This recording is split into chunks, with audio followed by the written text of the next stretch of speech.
Hey everyone, we're getting a lot of questions about the vote no on the judge retention. So let's just break that down real quickly. So in Pennsylvania, our judiciary, they're not there for life. They're only there for a 10-year term. And at the end of their 10 years, they go up for what's called retention, which means it'll say, should Justice so and so be retained? And you get to say yes or no.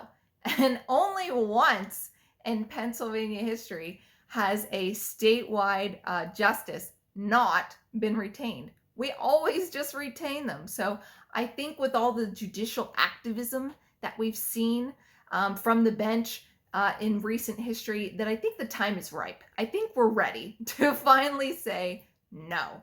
So the current makeup of the Pennsylvania Supreme Court, you've got 5 Democrats and 2 Republicans. Okay? So Democrats are controlling the Pennsylvania Supreme Court. If we can flip these 3 Democrats out, and we have the opportunity to flip the makeup of this Pennsylvania Supreme Court, there will be a special election held in 2027 if we vote no, and then we can put up good candidates, like the ones who will uphold the law and the Constitution.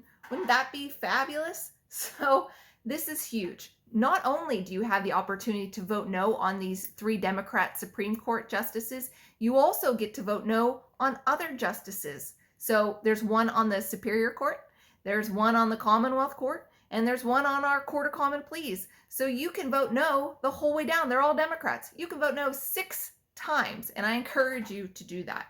So these are the same people who, in case you forgot, this activist bench of our Pennsylvania Supreme Court, they're the ones in 2020, whenever the mail-in ballots kept coming, they said, oh, it's fine.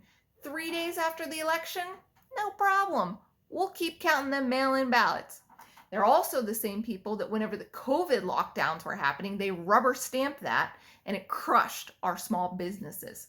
They're also the same people that in 2018 redrew the congressional maps, which allowed for all the gerrymandering and the Democrats to stay in power. So there's plenty of reasons to vote no. Couple that with what we're seeing nationwide with all of these judges who are blocking the America First agenda. There's just way too much activism on the bench, and it's time for these people to go. Explain this to your friends and family. Explain this to your neighbors. These are the same justices, remember, that are going to be overseeing the 2028 presidential election. So this is huge. So tell everybody you know, vote no.